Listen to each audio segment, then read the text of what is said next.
नमस्कार शेतकरी बांधवांनो, या वर्षी मान्सूनवर एल निनोचे सावट असल्यामुळे पावसाचे प्रमाण कमी राहण्याची किंवा पावसाला मोठा खंड पडण्याची शक्यता आहे। त्यामुळे शेतकऱ्यांनी एकाच पिकावर अवलंबून न राहता पीक पद्धतीत बदल करणे गरजेचे आहे। त्यासाठी पारंपरिक पिकांपेक्षा लहरी हवामानाचा सामना करू शकतील अशाच पिकांची निवड करावी।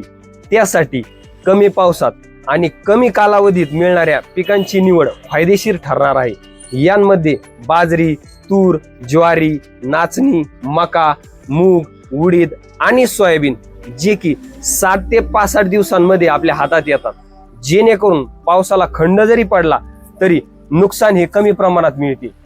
त्यामुळे सर्व शेतकऱ्यांनी आतापासूनच खरीप हंगामाचे नियोजन सुरू केले पाहिजे। पारंपरिक आणि एकाच पिकांवर अवलंबून न राहता हवामान अंदाज घेऊनच पेरण्या कराव्यात। त्यात जर आपण आंतरपीक पद्धतीचा अवलंब जर केला तर नक्कीच आपला आर्थिक फायदा होतो।